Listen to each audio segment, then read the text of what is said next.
Dorethea. How are you? Fine, thank you. So, Carson, Solista, Carson City, Nevada, correct? Right? All right. And you're from Reno? No, originally I'm from the town of Yerington, Oh, which is about, close. You're close. yeah, about 70 miles. All right. So, Yerington, I'm from Elko, Nevada, Mm-hmm. and Yerington used to beat us in football really bad. Ooh. I always thought that we were the smallest of the small, and if we got an athletic award, it was pretty unusual.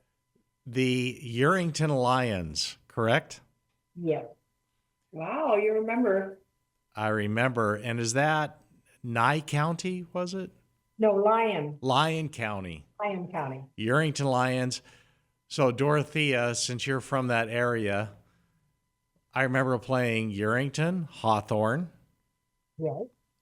Douglas. Mm-hmm.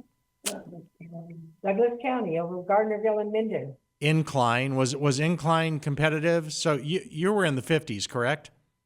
I graduated in 51. So Incline was probably too new then That's right. to be in the league. Who else did you guys compete with? Do you remember? Fallon, Nevada? Oh, yes, yes. And how about Winnemucca? Once in a great while. I was a little far. Dorothea, talk to me about growing up in Nevada in the 1950s.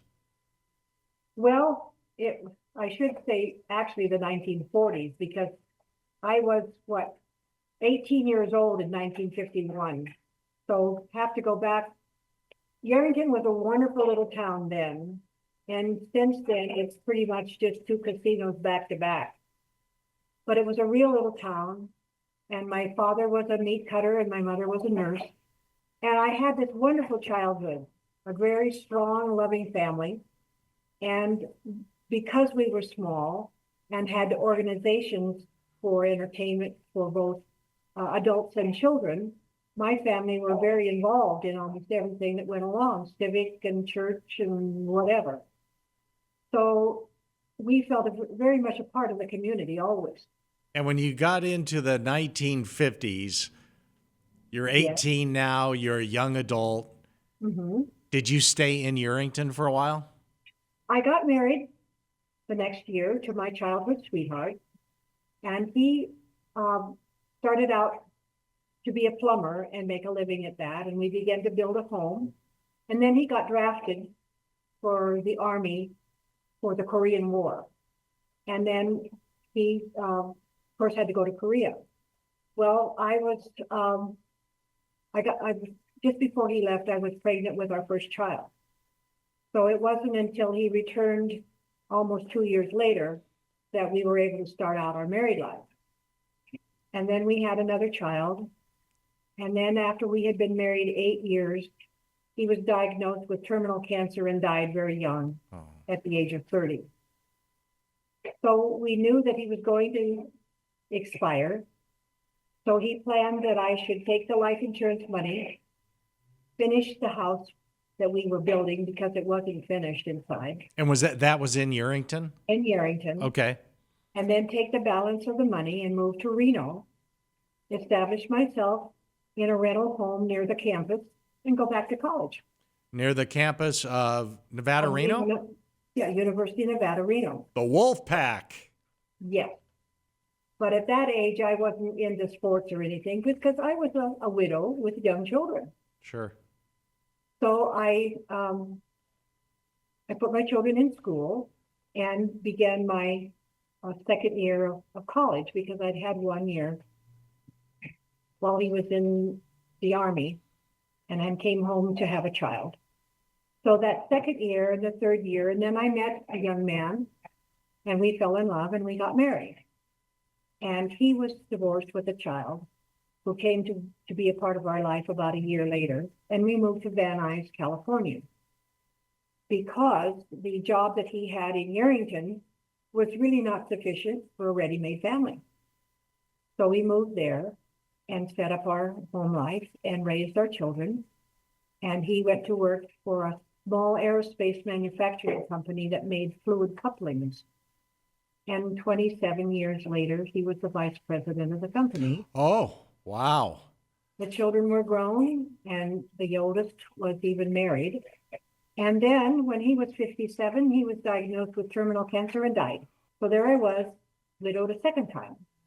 But the advantage this time was that I was left with a comfortable income to live on. My children were grown and living in the same area, so I got to watch my grandchildren grow up. And then I decided after 20 years, I moved from Van Nuys then to Ventura, California. And then from there, I sold our big home and moved to Ojai and decided that it was time now for me to have a career of my own. But to backtrack just a little, when the children were grown and gone out of the home, my husband said, "You have nothing to do. You've been a housewife and a mother, which I love. Why don't you go back and finish your college education?" So I went back to school at the age of 40 at Cal Lutheran College, and they were offering a program where I could earn a degree in psychology and be a child mental health specialist. So I did all of my clinical training at the then Camarillo State Hospital. And this is after the 3 kids had grown. You're still a young woman, 40 years old. You're going back to college. So at the end of that time, I had my undergraduate degree in psychology, and then I went on for a master's in education and taught then in a private diagnostic remediation center for learning disabilities and behavior disorders. I loved it. And then that was when I learned that my husband was diagnosed with cancer. And he lived 4 years after the original diagnosis. I guess it was shortly after the diagnosis that I decided that the 10 years that I had been working, that's all I was going to do. And so I stopped to be with him.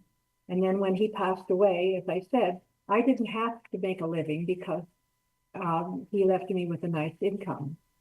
And I decided that it was time for me to do something that I'd always wanted to do. I loved history, and growing up in Nevada, being around a lot of early history things. Like American history, right, Dorothea? California and Nevada history. And so I became very involved with some other people my age who'd come back and gone to college and now are trying to find a second career. And I became a docent at the Ventura County Museum of History and Art. And we were fortunate we had some people come in to train us to be storytellers and to be able to go into the local schools with programs that would fit with their curriculum on California history and the Chumash Indians. And so, interesting. So Dorothea, did you also cover the gold rush days and that era in Nevada? No. When I was working for that museum, they were just talking about the early days of Ventura County. Okay. The town and the Spanish settlements and they had 3 programs based upon school curriculum. So in the primary grades, the 3rd grade and 4th grades, I shouldn't say those are not primary, but 3rd and 4th grade, they were featuring the Chumash Indian culture in that part of California. And then the next 4th to 5th, then they went up into what they call the Rancho period. Those 2 programs, the early days of Ventura, the Chumash, I did that kind of thing for 25 years. But in addition, you could write a book, Dorothea. I did. I wrote it for my family on my childhood. Some 365 pages. It turned out to be a history of the area and of my life. Tell me about the book that you wrote for your family. Oh, it's called The Yarrington Years, 1933 when I was born to 1951 when I left California. And it took me about 5 years with the aid of some friends who were writers and script writers and people who knew how to do books.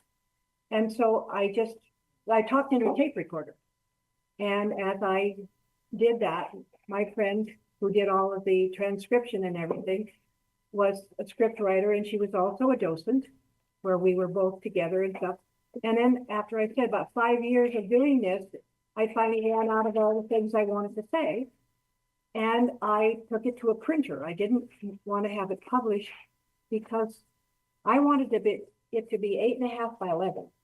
And it was very thick with all of this information. So I just had it printed, and I had some colored photographs. The cover, back and front, are scenes of the town itself, and then a few other things inside. But I just wanted it to be about the wonderful childhood I'd had and about my marriage to my first husband. And I think in the epilogue, I just said, my life changed very much after that. And when I decided to follow my husband's suggestions that I move to Reno and begin my life there, that my life from that point on would be the subject for another book.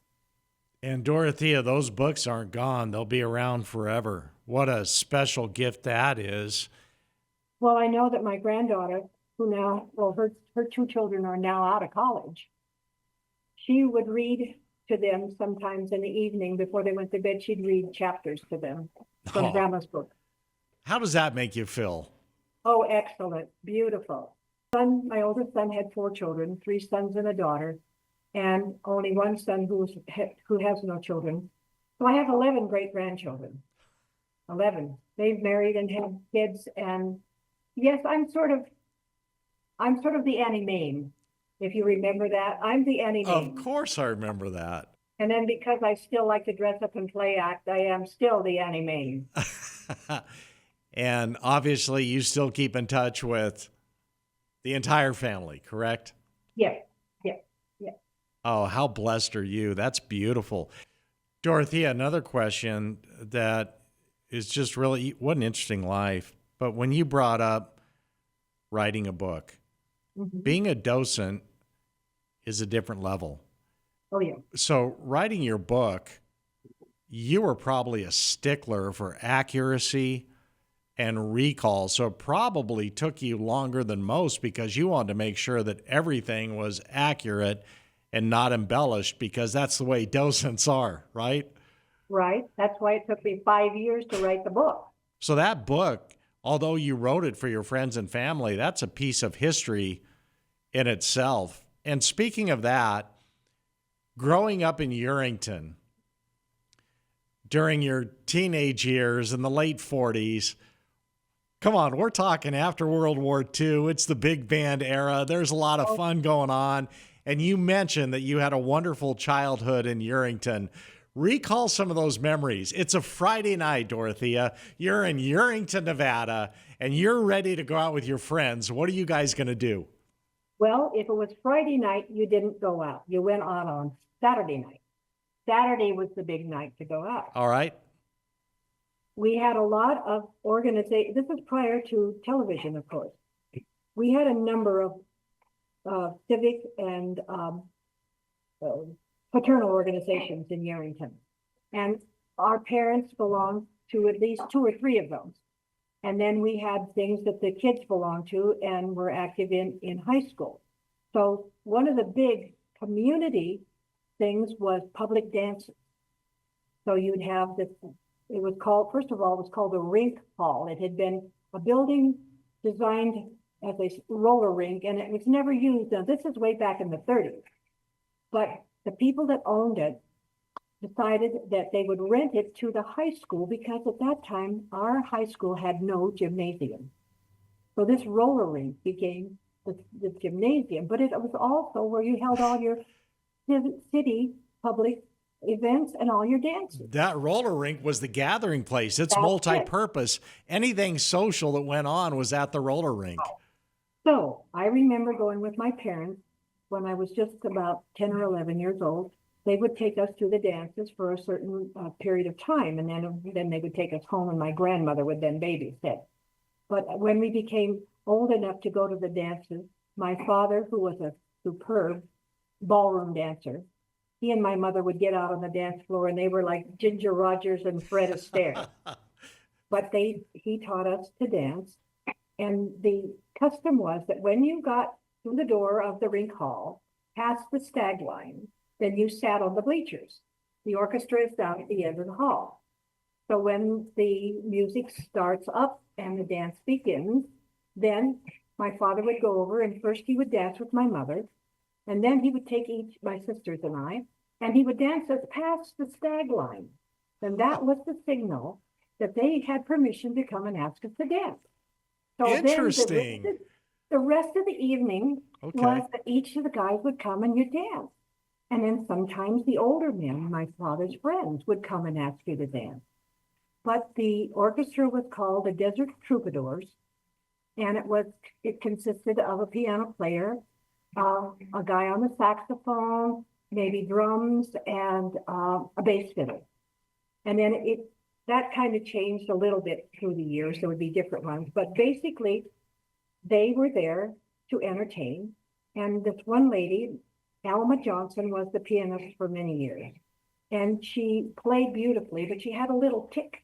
And she would play along, and we just got to where at first it was funny, but then afterwards we realized. I can't believe you remember that. And then later, when she couldn't play anymore, was a man named Johnny Pellegrini, and he could play. And then there was somebody else that came on with a trumpet or something like that. But we always had music. At midnight, they shut down, and you all went down to one or two of the restaurants on Main Street, and you had what we called a midnight supper, which was usually burgers and whatever. And those restaurants are probably in one of the Yerington casinos, right? That's right. Growing up in a Nevada town, Dorothea, I can relate. I understand the big glass windows that would face out probably towards Main Street, the casino lights, and they had the coffee shops. One of them was in next door to Joe Dini's Lucky Club.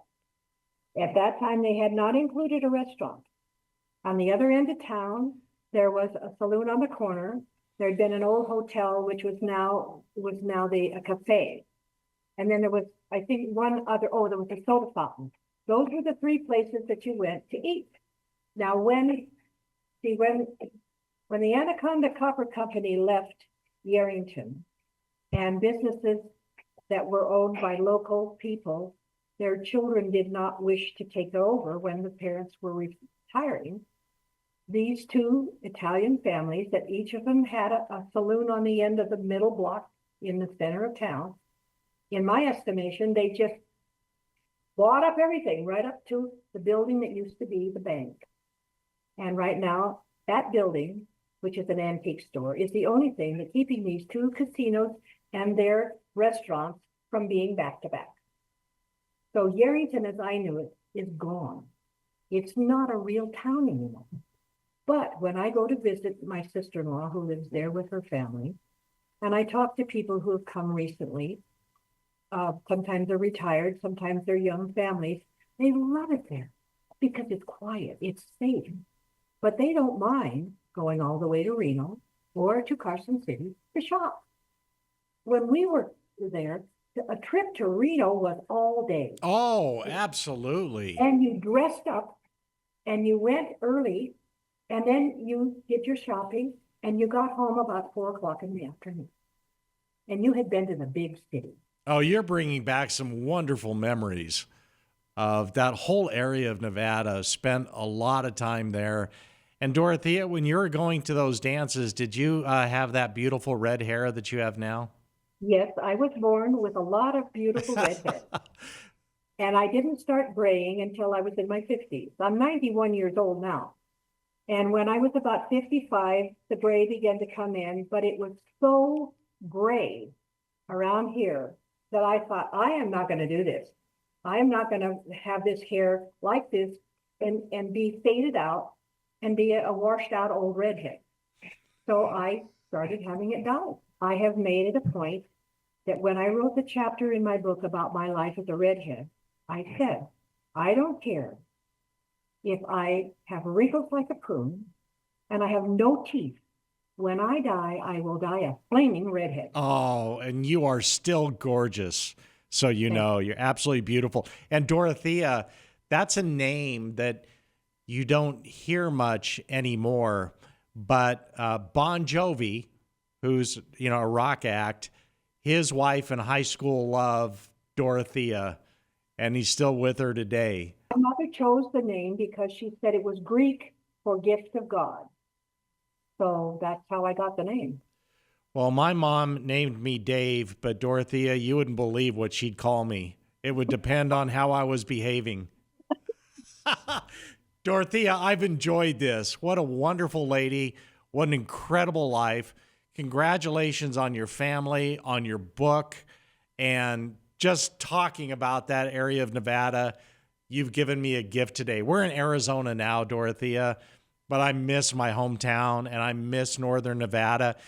And you've probably learned over the years that when you mention you're from Nevada, unless you're talking to somebody within your area, people always assume, oh, is it around Las Vegas? I would mention I'm from Elko, or you mention you're from Urington. Oh, that's around Las Vegas. No, there's a whole nother part of the state that people need to know about. So I've really enjoyed this. Can I tell you one thing about the ring hall? Please.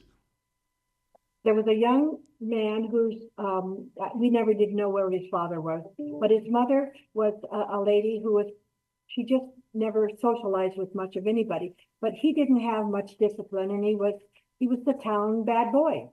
And apparently he snuck in to the basement of the rink hall and he set fire to it and he burned it down.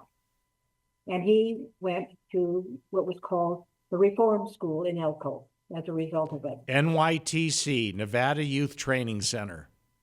And then they decided to take an old abandoned store called the Gallagher Mercantile, and the Veterans of Foreign Wars bought that, and they lobbed off the top part, which had only been storage, and they called it the Vets Hall. And after that, clear up until about 10 years ago, it was the place where we had public dancing.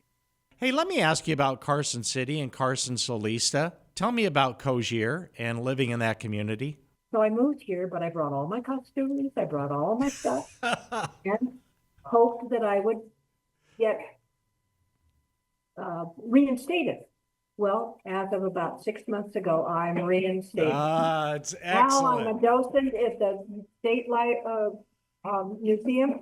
I am a Chautauqua scholar out at Dangberg, and I've got gigs at least 1 or 2 every month somewhere. Dress up and play it. See, I love hearing that, Dorothea, because it's what Cogir is all about, is still living your best life, and you certainly are. And the staff here are wonderful. It's just wonderful. And I feel so fortunate to be able, at my age, to be able to have good health and the energy to do this. So I know that I look around and I see people 20 years younger than I am, and they really have all kinds of health issues. oh, you have And God bless them. They're doing the best they can. But I have often just forgotten how very fortunate I am. Oh, you have wonderful energy. Hey, what's your favorite food in the dining room? I'm just curious.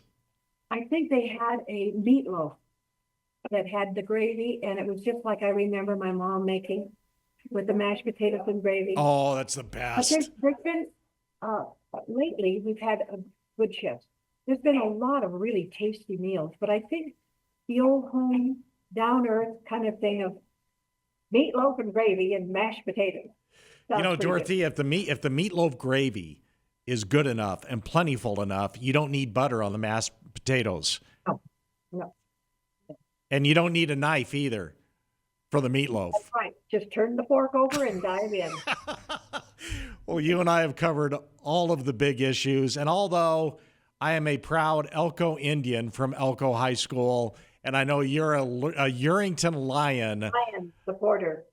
we still love you, and I'm sending a hug through the camera, okay? Hug back. Okay, thank you. Bye-bye.